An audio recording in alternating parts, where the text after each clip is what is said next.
miles and miles from the nearest. Hello, everybody. Welcome to Talk About with Biff, Lucky, and Mr. Fun, the podcast where we will talk about everything. We will talk about anything. Quite frankly, we're going to talk about Mr. Fun. At least that's what Lucky's finger is pointing to, it looks like, on my screen. No, I'm putting my finger in your ear. Oh, thank you. I appreciate that. So we are doing this remote. Today's been a while since we've done a remote podcast, so we are in...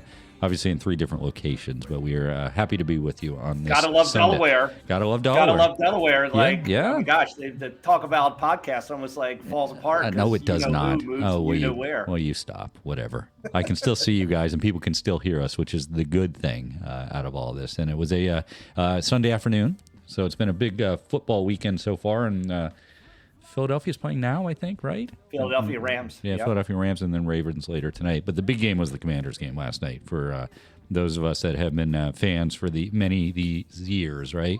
92 was the last time they made it to the NFC Championship, I think. So the NFC Championship, yeah. I mean, it's almost as if they're getting paid back by the football karma gods. Like drafting Jaden Daniels, and then just having all this success this year, and then beating the number 1 seed Detroit Lions. It's just crazy, you know.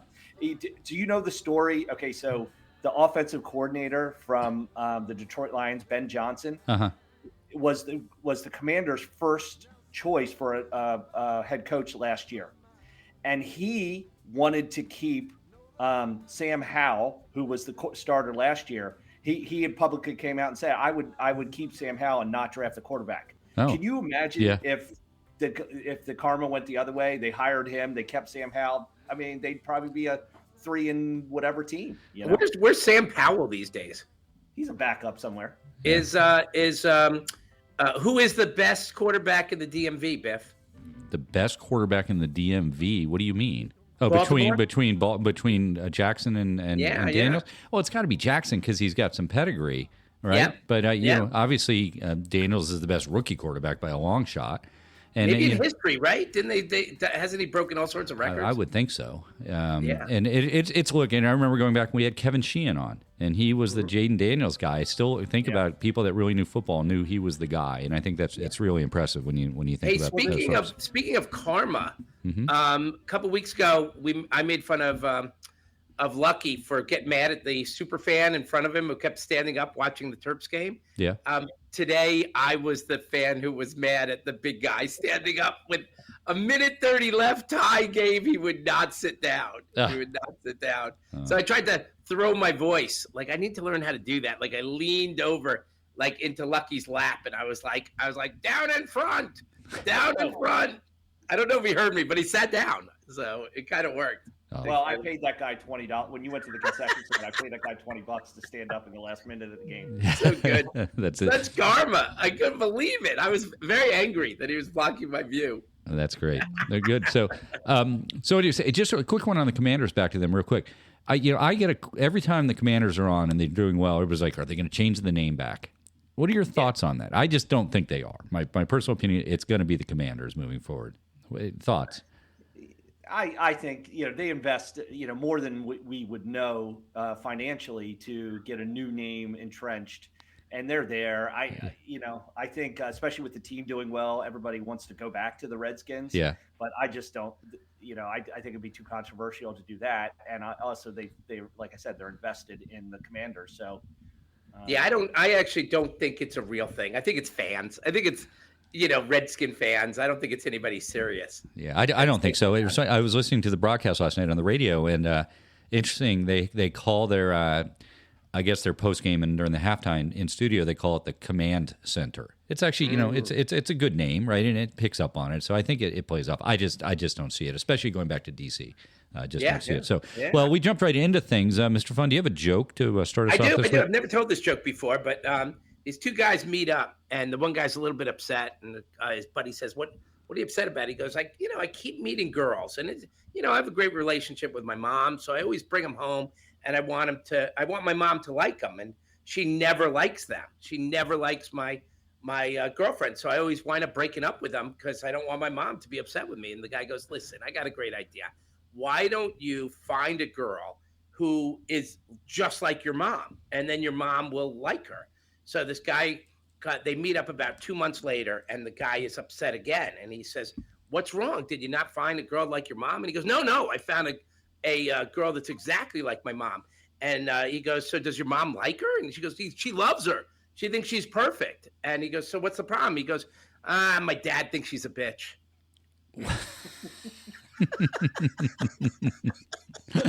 Very good. That's a thought-provoking joke to start us off here, Mr. Fun. So that's very good. So we are not drinking today, but apparently Lucky drank enough Scotties to last the foregoing week last night. Diamond Dave from Baltimore and Albie from Ellicott City and I went up to Looney's in Maple on Fulton and watched the Commanders game, and it was packed. I mean, it was really exciting to see how many Commanders fans were there, and of course the game was amazing and they won. And but when the team's going well, of course the drinks are going down easier. So we drank a lot. These are fans that got back on the bandwagon, I assume. Haven't heard from a Commanders fan in years. Suddenly, everybody's at the game. So I'm just saying. It says a bitter Giants, Jets, whatever fan. Yeah. I am bitter. I'm so bitter and jealous. How's it feel, Mr. Fun, to be fans of the two? I'm not even watching. I'm not even watching the playoff games. I got to get back into it.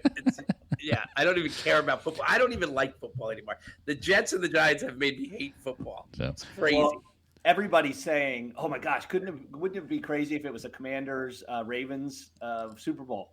Yeah. I mean. It would just shut the DMV area down for like a week. Nobody would do anything. And I went in to see what the odds are of those two making the Super Bowl, and it's a little less than 2%. So well, that seems pretty low. So what are they saying? Kansas City versus somebody else? That must be the highest odds. I think Kansas City is the highest probability. Right. Eagles probably a high probability, but they say the Ravens, it's about 10% chance of them making the Super Bowl and 5% for the Commanders. So roughly 2%. Okay. Them both making. I got a bit of an embarrassing story that I just felt compelled to share that has to do with drinking a little bit and my weight loss. So we talked about this, but the side effects to my weight loss, or whatever, to taking Ozempic, is I think it slows down my digestion. I think that's what it does for me, and I know it does for a lot of people. But like I obviously there's not a lot of bowel movement, so I think it slows down my digestion. Like there are times I don't go to the bathroom for like 2 days. So I take the Ozempic and I eat beans for lunch. Yeah. I was lazy. It was the Negro Beanos or whatever they're called. I opened them up. Black beans? Yes, I made the black beans. I ate it like a soup. I had that. And then I went out and I had 3 beers yesterday, 2 Coors Lights and a Miller Lite. And then I go to dinner and I have, I don't know if this helped or hurt, but I'm having the peppers, sausage and peppers. So about 3:00 in the morning, I need to pass gas. At least I think I need to pass gas, but I haven't fully processed this food yet. So I swear my stomach has gotten smaller and I'm pressing on it like it's a fully inflated balloon. Like I feel like there's no room. I have to pass gas, but I can't. I'm in bed. Mrs. Fun is next to me. And I'm just trying to let out like a little bit of gas, like a little bit. I can't. So then I start to panic in my own head. I'm overthinking this thing. And I'm thinking, I am going to let out the biggest fart she's ever heard. That's how much gas I think is in me. And she's going to divorce me because I'm gross. Like, I think that's going to happen.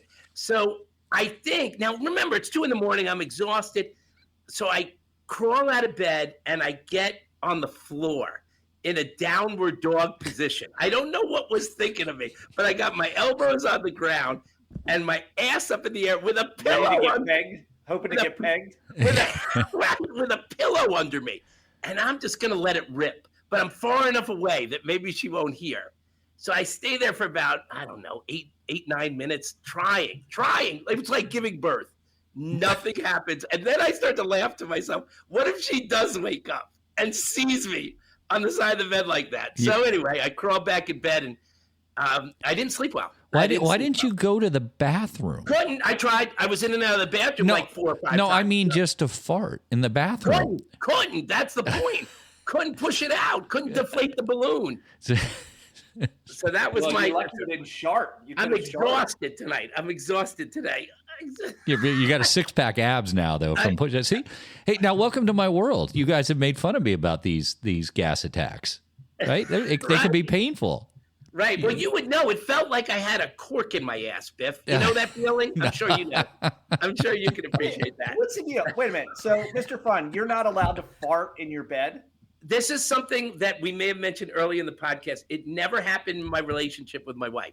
Like dating, whatever. I would leave the room. I'm telling you, I'm a manly guy. I'm a manly dude. But for some reason, we just never crossed the threshold of farting in front of each other. I don't. I mean, not. I don't know when she knows. I mean, if she's asleep, maybe I will. But not. I there's not a way. Lucky and Mrs. Lucky, they just let it rip all night. They're like, I do. Yeah. I mean, I'm like because I do have a lot of gas. If I were to get up and go somewhere else every time I had to fart, I would be like, I wouldn't have a chance. So you're pretty certain you fart multiple times during the night. Like, are you spooning at that point? Like, no. No. Oh, okay. No. Okay. I'm on my side. She's on her side. Are you facing her though, or the other way? No, other way. Okay, so you. Interesting. No, I'd like to know from our listeners. They don't have a dog anymore, so they've got nobody to blame it on. Yeah. Right. So this is you can only point to the other person. Like, so maybe this could be helpful. So did you speak to this, or it just started naturally? I just do it anyway. Maybe so when you were dating, you weren't like, "Is this cool?" If I just no. Like, all right, fart on your leg while we're. Here's a question. Okay, in the morning when everybody's going number 2, let's just say your wife goes number 2 first. Would you go right in the bathroom? Like, does her smell bother you? Mrs. Fun does not go number 2. She just doesn't. I don't know when it happened. Neither does Mr. Fun, apparently. Yeah, but I don't either. Oh, by the way, the result of that this morning, I woke up, I had like a cat poop. I had like 2 little pellets come out and like a little whiff, like a poof. So, that was it. So I am forbidden from being anywhere near the bathroom. Really? Yeah. So wait, we have different bathrooms. We go to different bathrooms. Interesting. It's like in different corners. It's like a prize fight. Yeah. What about you, Luck? I hate that. Like, I hate if I go into a bathroom and I smell that somebody else was there. Right. It like ruins the whole time for me. Yeah. Yeah. Well, again, I had, by the way, movers and painters both, use the household facilities, as I've discovered. We used to have the poopery. Yeah. Poopery. Yeah. It's a strong air freshener. Sprinkle that in and flush, I think. Yeah. Problem with poopery, you get it on your. What was that? What's that? No, you go ahead. Wait, I was going to say, Mrs. Lucky and I had a date this week. Oh, where'd you go? We went to see. I don't know if you guys have ever seen this character. She's a comedian, Becky Robinson, entitled Housewife. Oh, I heard of her. You told me to listen to her. Yeah. Highly, if any of our listeners get a chance to see her, she's so fun. She's geared towards a female audience, predominantly like, country club wives and kind of thing. And that's her shtick or whatever. But this entitled housewife character is she's dressed up playing golf. And on all the reels on social media, she's like making fun of guys. She's drinking a lot. She's making fun of her own golf game and that kind of thing. But she is hilarious. And we saw her down at the Lincoln Theater in DC. So I'd highly encourage everybody to take a gander. Yeah, we also similarly we got in. Our oldest daughter gave us a gift for a pop-up comedy show in Rehoboth Beach. Apparently, this is the thing. And if you go onto website, it's called don'ttellcomedy.com, and they do it around the country, and there's one called Don't Tell Delaware. So we went, and they don't tell you until the morning of the show where the show is, and it was at Rosenfeld's Deli, Jewish Deli in I know where Beach. that is. It was there. So we showed up, and there were 3 comedians there. I'd say there was probably 75 people in the restaurant side of the deli, and it was interesting. They're varying degrees of humor. They got stronger as the night went on, or the 3 comedians. The one thing I did notice though is it's Mr. Fun, you tell jokes that have a sexual undertones or even overtly sexual. They had a lot of that, and you sort of think that can comedians really be funny without telling sexual jokes? anymore. Or cussing. Yeah. What was it? What was the Becky Robinson? Was there sexual stuff, or was it just about a ton of it? Yeah. So you think about the Jerry Seinfelds, right? They don't tell sexual humor. And if you think about older comedians, it seems like a bit of a crutch in some regards, right, to do it. Now, I know you tell jokes, Mr. Fun, so it's part of it, and risque jokes and stuff like that. But as you go to train, right, and at the improv, do you have any sense now what you're going to do? Or are you going to kind of carry on what you do here? I like telling dirty jokes, so yeah. I think I'll probably stick with that. So we'll see. Cuss words are funny. Cuss words are funny. Yeah, cuss words are funny, and sex is funny. It can be. It can be uncomfortable too, right? Depending who you're with in the audience. Obviously, you're going to a comedy show to be uncomfortable in some regards, right? But it just struck me that all three of them sort of went down that path. Although the last one didn't do it nearly as much as the first two, and it was just one of those observations. It was very good though, and they do these pop-up things. I guess there's a whole schedule of them, and you can buy tickets online, and they're in a city near you, from what I can tell. So what are they doing? Are they the reason why they're not telling you where it is because they're working on finding the venue? Yeah, I think they just don't want to. My suspicion is they don't want to pay venue charges, right? So they probably work on finding a venue that lets them in for some nominal fee, if not no fee at all. And to do it at a Jewish deli is an interesting place to see a comedy show at night. I mean, they sold alcohol and they sold food, obviously, before. Apparently one time before they did it in a gymnasium someplace, so they do those sorts of things. What food did you get at the, I had eaten at Bill G's birthday party already. So we had a piece of cake. Nice. I did nosh. I noshed on a strawberry shortcake cake. So it was very good. So, but anyways, it was interesting. And I'd recommend it for those that can do it. The three comedians came down from New York City. To Rehoboth Beach, so it was females or males? All male, all male comedians. So. Yeah, did you guys hear that somebody stole my antidepressant jokes? I'm sorry, my antidepressant pills. I hope they're happy now. No. Here's a follow up. I talked about so Dave Portnoy made a Baltimore.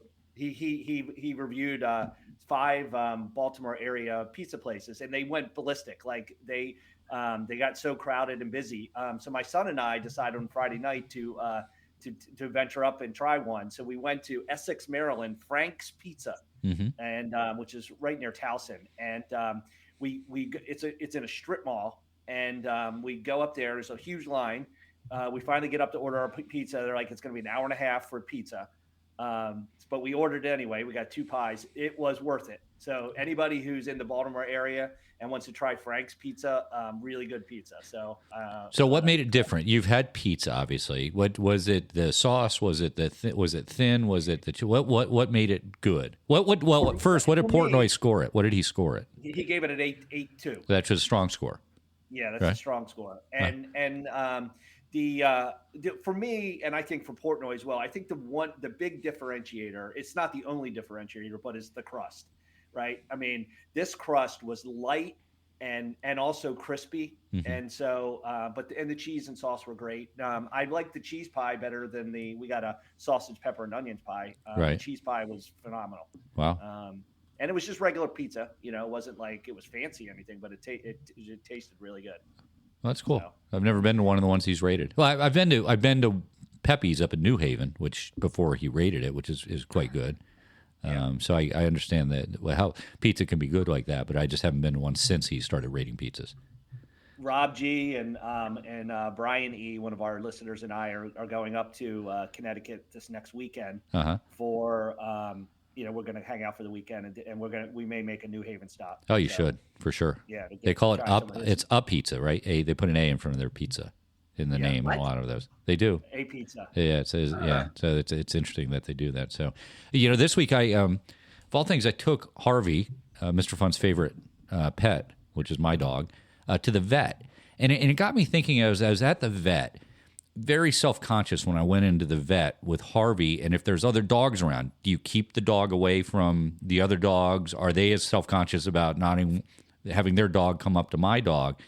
And it was to the point where it got a little awkward at one point because I come out of they checked on Harvey, we go out to go pay the bill, and there's a big husky standing there. And the husky didn't look happy. So, of course, I pull Harvey away. The owner of the husky just stands there like oblivious to me. Is there an etiquette for when you have two dogs in a vet? What is the etiquette? I see Lucky shaking his head. What is the etiquette? Yeah, I mean, you're responsible for your dog, and especially in close quarters like that. Right. And, again, dogs could be sick and not feeling well. I mean, there's could be a lot of disastrous things happening. Right. Dogs, start fighting or whatever. So, yeah, I mean, you're in charge of your own dog. And if your dog can't be, behave himself in the waiting room, then you got to freaking wait outside with the dog. But Biff didn't say that. Like, I think your own dog, too. Was the owner confident that dog wouldn't do anything? He was just standing there, and the dog was, you could see, visibly nervous. And I just was like, okay, well, I'm going to pull Harvey away. And I did. I stood 15, 20 feet away because there was this little hallway. But I was like, I'd at least like him to acknowledge that his dog looks like it's about to jump. I mean, it was a little frustrating, honestly, when I did that. And I've been to other vets where it's, the dogs aren't, as rambunctious or that nervous, and it's been fine. But I just wonder what the etiquette is. I just don't know. Yeah. So, anyways, did you hear, Lucky, that when Biff left, the doctor told Biff, the vet, said, you're spoiling Harvey. Not only are you overfeeding him, but I think he can lick his own balls. Jeez. So, oh my gosh. Biff and bestiality? Hey, stop. Egging and bestiality. I know, that's nice. So, on a related note, which is something interesting I just read today, as a matter of fact, was on pet spending in the U.S. Since COVID, $186 billion market is what pet spending is. And the surprising thing I read was, Mars, the candy company, M&M Mars, they make 67% of their revenue from pet care. Like, who knew a candy company did that? They own almost half the public pet clinics in the U.S. These are things that you would get at like PetSmart and things like. It's incredible that candy companies are now into pet food. I just found that to be, and they predict the market's going to be $200 billion by 2030, which is crazy. Are people having pets? I mean, like the number of kids versus like number of pets. I mean, I think United States having less kids. A lot of countries are. Yeah. And but the pets are going up. Are people choosing that? It could be. And did they? There was a fear during COVID, right, that people were getting pets and that they weren't going to keep the pets. It sounds like the trend would suggest that they're keeping them and taking care of them, which isn't a bad thing at the end of the day. I mean, think about Mr. Funny. He's got 2 dogs now. 2 years ago, he didn't have. And a cat. And I try a cat. To block that out. Do you So listen, we've had dogs for a while. So whenever chocolate falls on the ground, you panic. You dive on it like it's a grenade. Yep. Do we know for a fact it is that chocolate makes dogs sick? Yep. You've seen this? And also funny in that article, it said ironically the company that makes the thing that dogs can't eat makes most of their revenue from pets, right? And I also saw, which not to go get maudlin, that you have to put your pets to sleep a lot, right? And people, when they put their pet down, there's a group now that gives a dog chocolate as the last thing they have. Really? Yeah. Well, no, to say they shouldn't go through life without having a piece of chocolate. It's sort of meant to be. It's sort of meant to be a they should at least have chocolate once in their life. And then you lick their balls. Okay. That's when that happens. Jeez. Because they should never go through life without that. What is wrong with you? What is wrong with you? So, good. What's your guys' take on Bitcoin? I had a long conversation with my son. My son actually just invested a decent amount of his savings in Bitcoin, and there's been a lot of. I mean, the last year Bitcoin has been going up quite a while. It crossed this mythical $100,000 of Bitcoin, in value, and so you hear the new administration promoting, hey, Bitcoin. But what's your guys' take on it? What do you think the near term future of Bitcoin is? I'll tell you this, and you always second guess, but I had some pretty smart financial people years ago. I said, "What about Bitcoin?" And they said, "Why don't you just take your money and bring it to Vegas?" And I went, "Oh, meaning it's super risky and blah blah blah," and I erased it from the questions I would ask from that point on. I just decided It's too risky. It's a gamble. And obviously, maybe now I feel stupid, but that's how I've always looked at it. If that's the answer to the question you're looking for. Yeah, I don't think I think Bitcoin's established enough now. It's not going anywhere, right? And it's got a limited number of coins, right? They don't mint anymore, whether they're real or not. I think it has some properties that the other cryptocurrencies don't have. This is the distributed ledger, excuse me. So you're tracking every transaction. Obviously, there's people making a lot of money on it. We were talking briefly, company MicroStrategy, which I think is a Northern Virginia company, right? Yeah. They are heavily into Bitcoin now, and they're making basically all their revenue on Bitcoin at this point because he's ridden it up. Michael Saylor, that's the guy's name. Yeah. If I remember it. So, I open up CNBC every day, and there's something that pops up. Bitcoin at $1 million a coin. That's like that's the tease on it. And who would have thought that it went from obviously $0 to $100,000 for a coin? Yeah. Well, okay. So I saw this statistic on Bitcoin performance by year. So 2011 is the first year I think it came into vogue. So what is it? 1, 2, 3, 4, 5, 6, 7, 8, 9, 10, 11, 12, 13, 14 years since, and only 1, 2, 3 of those years has the Bitcoin value gone down in that year. So like 2011 up 1,317%, 2012 up 218%, 2013 5,428%, then a down of 58% in 2014. But more times than not, it's been going up. And so again, it's very speculative, but do we see with some of this legislation that's being making it easier to as a financial instrument, do we continue to see upward trends? I my son thinks so, and I think a lot of people do. Well, you can obviously which you can buy shares of Bitcoin now, right? You don't have to buy a full coin, right? And there are ETFs that do it and stuff like that. So I think it's going to be there. I just don't see it going away at this point. It's not going to go away, but we haven't missed our opportunity.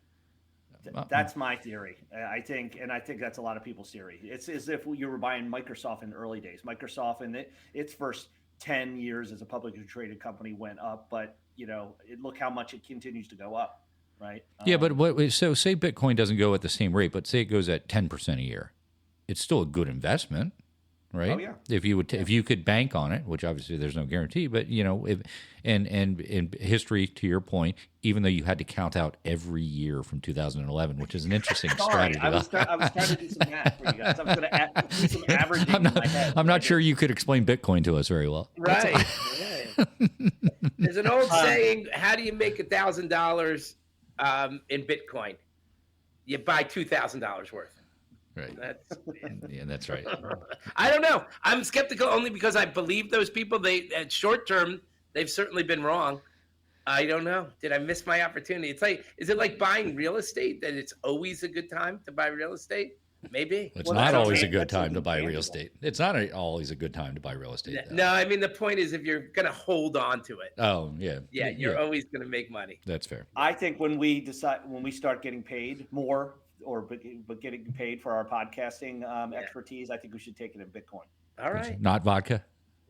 You think as much as vodka has been good to us? Right now, we're taking it in vodka. That's right. Oh, speaking of which, shout out to DJ, longtime listener, frequent commenter. DJ met up with me. He had gotten these gifts for us for the game First. Remember the game First? Mm-hmm. And they were like, we were always trying to eat spicier things or grosser things. So we have, he's asked us to implement at some point a tasting of chocolate covered scorpions and worms. So those, I'll be bringing that next time we're together. And then he also gave us, I'm going to embarrass myself here. It's called Z. And it's is this right? It's an enzyme. Were we talking about enzymes that make you feel? What were we talking about? Gosh, I know. Anyway, he got us this stuff that we could drink a bottle of this, and then we could go out and party, and we won't be hungover. I need some of that. Yeah. So, but he left me with this thought. He said, and just so you know, I would never ask you guys to put something in your body that I haven't put in mine. And I was like, that's scary. Yeah. That's scary. But thank you, DJ. We'll figure this out at some point. All right. I got a provocative question of the week to you guys. Mm-hmm. Okay. All right. I've been asking a few people this. So if you could pick your age and net worth combo, and I'm going to give you the age and net worth combo starting today, like you would just immediately be in this mode, which one would you choose if you could choose one? Would you rather be 20 years old and have a net worth of 500,000, 30 years old and have a net worth of 5 million, 40 years old with a net worth of 50 million, 50 with a net worth of 500 million, or be 60 with a net worth of 5 billion? Okay, wait, so it would be right. Read though. You're not in a time machine. No time travel. It would be today. So right. Like, if somebody said we're going to give you a bunch of wealth, and you also get to trade your age with it. So I mean, you could go back and be 20 again. So there's some value in that. I misread this when you sent it to me because I thought it was I'm 59 and like if I get a do-over. Yeah, that's how I read it. When would I have taken $500,000 at age 20? Would I have taken five? That's how I read it. Well, no, I think what they're trying to do is if you somebody's going to give you some money and also give you a chance to influence your age. Yeah. Like, like what combo are you going to take? Well, then I'm looking at this like how much would I pay to go back in time? That's how I'm looking at it. That's right. I'd probably want to go back in time. Gosh, as much as possible, because my default was I was gonna be 40 again. How much do I get at 40? 50 million. 50 million. So, and if I knew I could be 40 years old with 50 million in the bank, I would live happily ever after. I would never have a job. I would do deviant things and buy my way out of it. Like it would be a debacle. Yeah, that's the number I landed on. Yeah, because then if you could pay, so now, Biffer, you could go back to be 30 years old. And have what, 5 million in the bank? Right. Yep. So I get an extra 10 years of life. Like this changes the way I look at this. If that's the way, if it is a time machine and I could go back in, I would take the 5 million to be 30 years old. I'd be rich and have more time to invest and have another 29 years of my life. That's what I would do. I thought I had to be 59 and kind of get a do-over. Like if somebody could have given me the money when I was 40, I would have taken the 50 million at 40. Yeah. So knowing that, okay, so there is this value of being younger. Yeah. You would, Mr. Fun, you would be 20 with 500K? You know what? I didn't know what I was doing at 20. It wasn't. Yeah. No, I would 30 with 5 million. I'd be good with that. I'd be good. Sign me up. Yeah. Sign me up. I mean, what about you, Biffer? Do your 30s all over again. Yeah. No. I'd be rich. Like I would blow $1 million. I'd invest $4 million and I would spend $1 million like a drunken sailor. I'd be doing crazy shit. Yeah, I still think I'd pick the 40. I just think that you'd be working, right, up until that point in time as a regular job. And then you knew kind of the same attitude, Mr. Fun. So at 40, you could spend $5 million that year and you could invest $45 million. Right? And over some period of time, you're going to make that money worth a lot and still spend $5 million each year. You're just going to. You're going to be a 100 millionaire before you know it. Yeah. So that's why I think 40 is the one that I would do. Well, we're also getting older where we're starting to think about retirement and how much money we need and stuff like that. I'm thinking, gosh, another 10 years of my life, what would that be worth? Yeah. And again, if you go back, you keep all your knowledge and skills and relationships you have today, and your spouse comes with you too. I'm assuming. Really? That's a good one. That's a good right? Or is that? I didn't meet my spouse. How old was I? I was like 30 years old when I met Mrs. Fun. So now I'm 30 with $5 million. She's gonna love the heck out of me. We can go on nicer dates now. Very good. I think I'll just close on this. Okay. No one that I've talked to about this has said anything about be 60 and have $5 billion. But think about that for a second. Okay, you guys are a couple years older than me, but we're really close to 60. We're getting there. Just like that. So you keep all of your experiences. You don't really, I mean, we're assuming that becoming younger is going to be a positive thing. There might be some negatives that come with it, and so, but maybe like snap your fingers right now, you could be a $5 billionaire. But I think it comes down to, because you unfortunately, and there's no guarantee for anybody's life, that at 60 your runway starts running out in some cases. So say you're 60 and you get it, and unfortunately something happens to you at 61. There's something to that. I think that's the issue.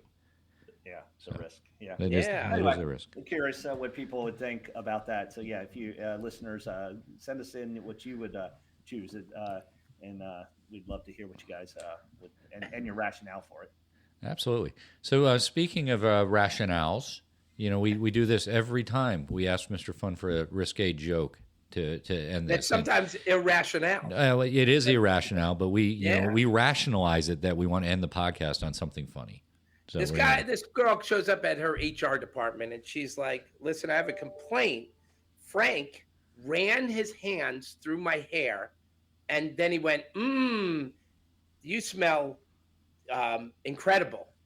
And the HR director pauses and says, "Frank sounds like a creep, but I don't think it's a legitimate complaint." And the girl says, "Frank's a midget, right?" How about this? There's a new sexual position called WOW, WOW. Yeah, it's when during sex I'll flip your mom over. Oh, jeez. Oh my God. Oh my goodness. I can imagine the improv crowd like roaring and laughing. yeah, that's right.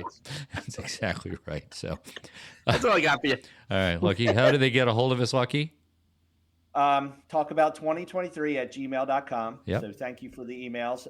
Do we want a little preview of next week's episode? We do. Yes. We do. We have a special guest that is joining us. Who name, Lucky? Why don't you can share the name? I'll give you a little. LZC Style is a fashion consultancy, and the principal of the company, Lisa C., who is a friend of the family. She's going to come on to the podcast next week and give us some fashion advice, tips, tell us what's going on in the industry, critique us. Maybe we'll dress up with some, like we're going to take our ladies out for a evening on the town and give her the ability to tell us what we're looking like and give us some advice and guidance. Yeah. Well, Lisa has a great sense of humor, big fan of the show. She's fun.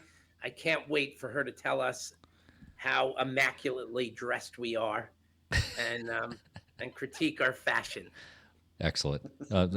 Speaking of which, weight loss update, you guys. Lucky, how are you? Lucky first, because he's got 7 pounds to lose this month. I got 4. In my belt. So okay. Although, I have nights like last night, and I'm probably back, lost my traction. But yeah, I have about 3 to go. Good. Are you taking your weight loss pills? I am. Yeah. I am. Do they make you sweat? What do they do for you? I don't know. I'm just taking them, and I'm going to take them for 30 days and see if it helps me. But I keep they're probably doing a great job helping me, but I keep drinking too much Scotties and offsetting my exactly all my exercise and good eating. You're not supposed to wash them down with vodka. Mr. Fun, how any I haven't jumped on the scale lately, but I have been getting some nice compliments, so I think I got to. Good. I got to wait. Look at you guys can see me, the listeners can't, but I have a turkey neck now. I feel like I got some. What is that thing called? What's the thing called the turkeys have? Double chin. No. like the gobbler. That's not a double chin. The gobbler. It's a what is that? It's the gizzard gobbler. Yeah, look at okay. Well, I guess that's progress. Listen to this. So I come home the other day with this haircut, right? It's shorter than usual. Yes. Right? And Mrs. Fun says, ooh, turn around. And I turn around. She goes, I don't like your haircut. And I go, you don't like it? Well, I got defensive. I go, what do you mean you don't like it? And it'll grow back, but what do you mean? And she goes, I'm just trying to help. And I go, there is nothing helpful about you telling me I have a shitty haircut. There's nothing helpful about that. So Did you go to the same barber, or is this a new? No, this is Jenny. Jenny was going to Vietnam, and she actually solicited me to come in a week early for my haircut. So she cut you like you were going to Vietnam in 1969. Look at that hair. I do. I look like I'm going off to the rice paddies. So wait a minute. You got an extra short haircut. What, to save so you don't have to? I didn't ask for it. It just happened. I go with. She knows me. I go with the when Jenny starts cutting. I let her do her thing. I think it looks good. Yeah, it's a little short in the back. All right, guys. Well, I think that's probably enough fun for another episode of Talk About here. So good seeing you guys, even on camera. Congratulations on the Terps win, even though Mr. Fun didn't see the end. I did. Yeah, that's right. And good for the Commanders and maybe for the Ravens here in just a few minutes. So until we do it again next week, let me just say goodbye. Thanks for listening to this week's episode of Talk About with Biff, Lucky, and Mr. Fun. It's a podcast where we gladly each week bring you everything. We'll talk about it all. We will talk about it all. I can't talk anymore. Done talking to you. No, we're not going to use that one.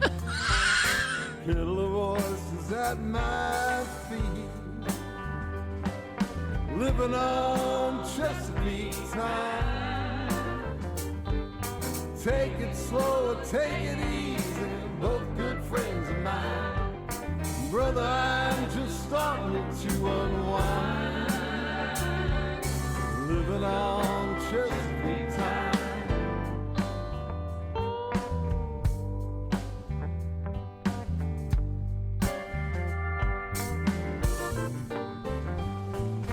Flip-flop shorts and a plain old tee. Haven't had a shave in a day or 3. Breeze is blowing, might take a sail. Just to have a few more tales to tell. Living on Chesapeake time. Take it slow, take it easy. Both good friends of mine. Brother, I'm just starting to unwind. Living on Chesapeake time.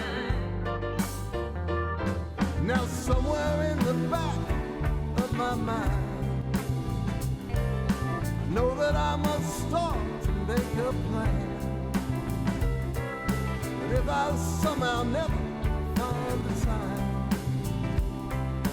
know that we will be just fine. Know that she will understand.